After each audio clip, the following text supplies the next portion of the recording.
வளர்ந்து மூவேந்தர் மடி மீதினில் முக்காலமும் தவழ்ந்து எக்காலமும் தெவிட்டாது இனிக்கும் தமிழே அமிழ்தே உணர்வே என் உயிரே உனக்கு என் முதல் வணக்கம். ஆங்கிலத்தில் பேசினால் அழகாகத்தான் இருக்கும், ஆனால் தமிழில் பேசும் பொழுது மட்டுமே உயிருக்குள்ளும் இனிக்கும். ஒரு பேச்சாளருக்கு சிறந்த ஊக்கம் எது தெரியுமா? உங்களுடைய கைத்தட்டல்களும் பாராட்டுகளும் தான். ஆரம்பத்தில் அழகாதான் தட்டிட்டு இருந்தாங்க. அறிவை பத்தி பேசி பேசி பேசி குழந்தைகளை தூங்க வச்சது இந்த டீம் தான். நடுவர் ஃபர்ஸ்ட் அந்த அணியினுடைய முதல் பேச்சாளர். ஒரு என்ன கொடுமை நடக்க கூடாதுன்னு நினைச்சனோ அது நடந்துருச்சு நடுவர் அவர்களே. அவங்க பாடக்கூடாதுன்னு நினைச்ச அவங்க பாடிட்டாங்க. இது பாட்டு மன்றமா இல்ல பட்டி மன்றமா அப்படின்னு எனக்கே ஒரு டவுட் வர அளவுக்கு அவங்க ஃபுல்லா பாட்டிலே முடிச்சுட்டாங்க அந்த விஷயங்களை. அடுத்ததா பேசினார் நம்ம ஜோதிட ஆதித்யா. ரொம்ப அழகா பேசினாரு. ரொம்ப ஒழுக்கமான தம்பி, என்சிசில இருக்கக்கூடியவர். அவர் ஆக்சுவலா இந்த டீம்ல எடுக்க வேண்டியவர், தவறான ஒரு அணியில சேர்ந்து இருக்காரு. ராணுவத்தை பத்தி பேசினாரு. எக்ஸாம் எழுதிதான் ராணுவத்துக்குள்ள போக முடியும், எல்லாம் ஓகே. நாளைக்கு ஒரு எதிர்நாட்டு போர் வீரர்கள் உன்னை நோக்கி போர் தொடுத்து வரும்போது சிலபஸ்ல நான் என்ன படிச்சேன்னு யோசிச்சுட்டு இருப்பியா, இல்ல உன்னை சுயநலத்தை திறந்துட்டு நாட்டுக்காக போராட போயா? இதுதான் என்னுடைய கேள்வி நடுவர் அவர்களே. அவரை பதில் எடுக்க சொல்லு. இதுதான் ஒழுக்கம்.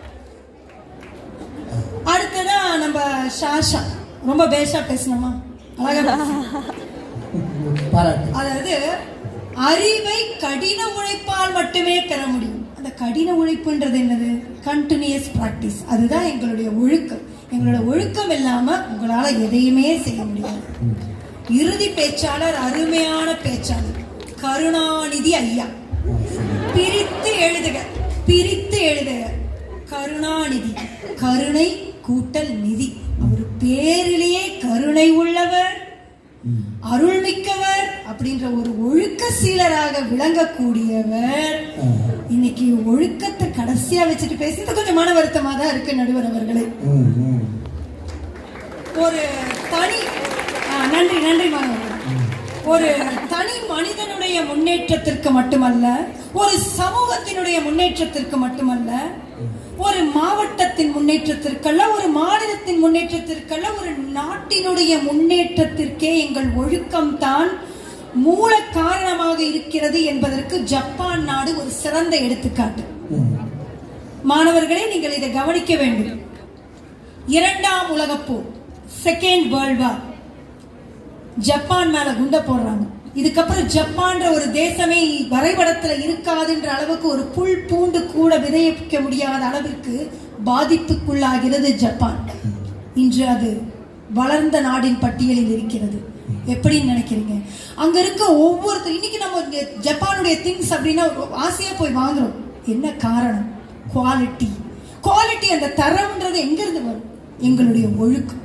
ஒழுக்கத்திலிருந்து தான் நிச்சயமாக வரும். நேரத்தை சரியாக கையாளுவது எப்படி என்ற ஒழுக்கத்தை நாம் ஜப்பானியர்களிடம் தான் நிச்சயமாக கற்றுக்கொள்ள வேண்டும். அவன் 8 மணி நேரம் தூங்கினா 16 மணி நேரம் யோசிப்பான், நாட்டை எப்படி நம்ம முன்னேற்றணும் அப்படிங்கிறதுக்கு வேண்டி. இப்படி அவங்க நிறைய கண்டுபிடிப்புகள் இருந்தாலும் அதுல என்ன ரொம்ப ஈர்த்தது எதுனா, அவங்க கண்டுபிடிச்ச புல்லட் ட்ரெயின். யோசிக்கிறாங்க, நம்ம இன்னும் நாட்டுக்காக நிறைய செய்யணும், அதுக்காக நம்ம என்ன பண்ணணும்? நம்மளுடைய பயண நேரம் தான் நம்முடைய நேரத்தை மிகுவாக நிறைய நம்மளுடைய நேரத்தை அழித்துக் கொண்டு இருக்கிறது. அப்ப அதை குறைக்கிறதுக்கு நம்ம என்ன பண்ணலாம்னு சொல்லி யோசிச்சு புல்லட் ட்ரெயின்ற அந்த ப்ராஜெக்டை உருவாக்குறாங்க. நம்மளுடைய இந்த ஆர்டினரி ட்ரெயின் மாதிரி தான் ஃபர்ஸ்ட் உருவாக்குனாங்க. ஃபர்ஸ்ட் டோக்கியோக்கும் ஒசாக்கா அப்படிங்கிற அந்த ஊருக்கும் தான் அந்த ட்ரெயின் விடுறாங்க. 7 மணி நேர பயணத்தை 4 மணி நேரமாக சுருக்கியது அந்த புல்லட் ட்ரெயின் ப்ராஜெக்ட். ஆனா அதுல ஒரு பெரிய விளைவு நீங்க என்னன்னு கேட்டீங்கன்னா, அது போகுது அந்த புல்லட் ஒரு துப்பாக்கியிலிருந்து அந்த தோட்டா எவ்வளவு வேகமாக போகுமோ அந்த அளவுக்கு அது காற்றை துளைச்சிட்டு ரொம்ப ஃபாஸ்டா போகும். இந்த ப்ராஜெக்ட் செஞ்ச நகாசோ அப்படிங்கிறவர் யோசிக்கிறாரு, இதனுடைய பாதிப்பு என்ன? அறிவை உபயோகித்து உருவாக்குனார், இல்லைன்னு சொல்லு, பட் அதோட பாதிப்பை யோசிச்சாரு. பாத்தீங்களா? அங்கதான் அந்த ஒழுக்கம்ன்ற பண்பு அவருக்குள்ள விதைக்கப்பட்டிருக்கிறது. மக்களுடைய காது ஒரு அளவுக்கு டெசிபல் அளவுக்கு தான் நம்மளுடைய சில ஒலிகளை கேட்க முடியும். இது அந்த தொலைச்சிட்டு போற வேகம் 4 கிலோமீட்டர் தூரத்துக்கு போனாலும் இப்ப எப்படி பட்டிமன்றம் முடியுதுனால மகாலட்சுமி மேமோட பாட்டு நம்மளுக்கு காதுல ஒழிச்சிட்டே இருக்கு இல்லையா, அந்த மாதிரி கொயின்னு அந்த சவுண்டு கேட்டுக்கிட்டே இருக்குமா.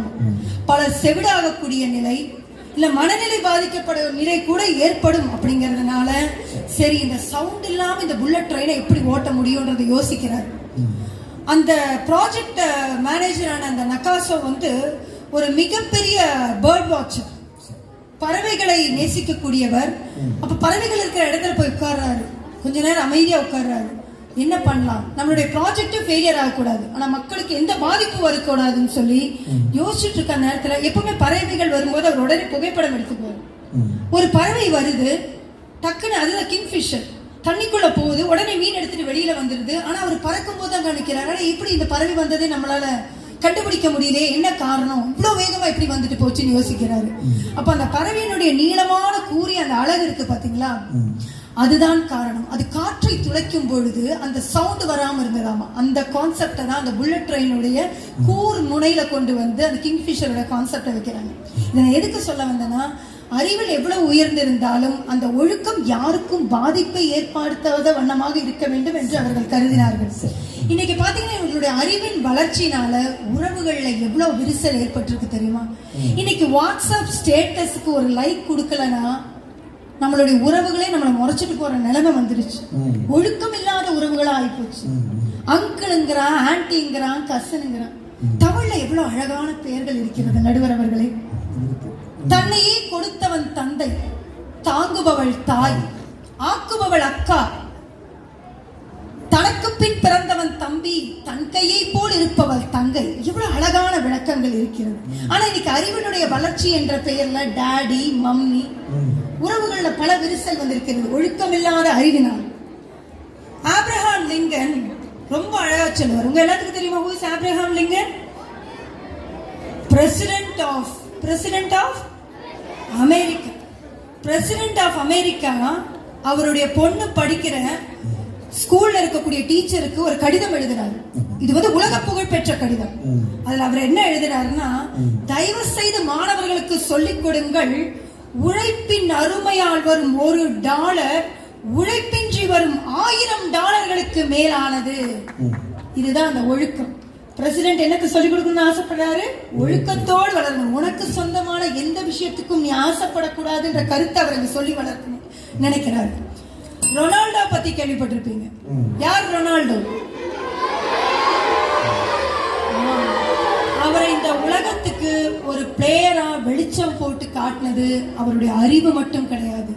போர்ச்சுகல்ல ரொம்ப ஒரு ஏழ்மையான குடும்பத்துல பிறந்தார் ரொனால்டோ.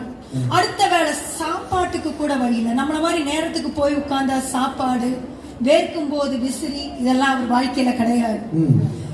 வீதிகளை சுத்தம் செய்து அன்றாடம் தன்னுடைய வயிற்றை கழுவி கொண்டிருந்தார் ரொனால்டோ. அவர்கிட்ட இருந்த ஒரே ஒரு சொத்து அந்த ஃபுட்பால் தான். அன்னைக்கு யோசிக்கிறாரு, நான் உதைக்கிற ஒவ்வொரு உதையும் இந்த ஃபுட்பால்ல என் வறுமையை என்னை விட்டு தூரத்துல போகணும்னு சொல்லி தீவிரமா பிராக்டிஸ் பண்றாரு. நம்ம அந்த 90 நிமிட மேட்ச்ல ஆஹா ஓஹோன்னு வியந்து பாராட்டுறோம். அது வெறும் 90 நிமிட உழைப்பு கிடையாது. அதுக்கு பின்னாடி அவர் பண்ண கிரவுண்ட் ஒர்க், அவர் ஃபுட்ல இருந்த அந்த கண்ட்ரோல், டயட், இந்த ஒழுக்கம் தான் அவரை உலகிற்கு அறிமுகப்படுத்தியது. ஒரு கேள்வி கேட்கிறேன் நடுவர் அவர்களே. Osama bin Laden, Abdul Kalam, Osama bin லாடனும் கெமிக்கல் இன்ஜினியரிங் படிச்சது, அப்துல் கலாம் ஏரோநாட்டிக் இன்ஜினியர் படிச்சது. 2 பேரும் இன்ஜினியர்ஸ் தான். இவங்களை எது வேறுபடுத்தி காமிக்குதுன்னு நீங்க நினைக்கிறீங்க? ஒழுக்கம், ஐடியாலஜி. 2 பேருக்குமே அறிவு இருந்தது. ஆனால் ஒழுக்கத்தின் சிறந்ததனால் அப்துல் கலாம் அனைவராலும் போற்றப்பட்டார். முடிக்கும் முன் ஒன்று சொல்லிக்கொள்ள ஆசைப்படுகிறேன். இன்னைக்கு வந்து பணக்காரர்கள், இந்திய பணக்காரர்கள பெரியவர் அம்பானியா அத்தானியான்லாம் பெரிய இதெல்லாம் போயிட்டு இருக்கு பட்டிமன்றம். ஆனா இந்த பட்டியலே இடம்பெறாத ஒருத்தர் இருக்காது, ரட்டன் டாடா. ஏன்னா அவருடைய அத்தனை வருமானத்திலும் 66% மக்கள் சேவைக்காக செயல்படுத்தினார். அப்படிப்பட்டவரை நான் இன்னைக்கும் நினைச்சு பார்த்துட்டு இருக்கோம். முடிக்கும் முன்பு ஒன்றை மட்டும் சொல்லிக் கொள்கிறேன், நேரம் ஆயிடுச்சு. ஏன்னா நாங்க ஒழுக்கம் மிகுந்தவர்கள், எங்கள் மாணவர்கள் பசியோடு இருக்கிறார்கள். இதற்கு மேல் என்னுடைய அறிவை நான் யூஸ் பண்ணி பேசினேன்னா அவங்களே எனக்கு கைத்தட்டி உட்கார வச்சிருவாங்க. நடுவர் அவர்களே, கல்வி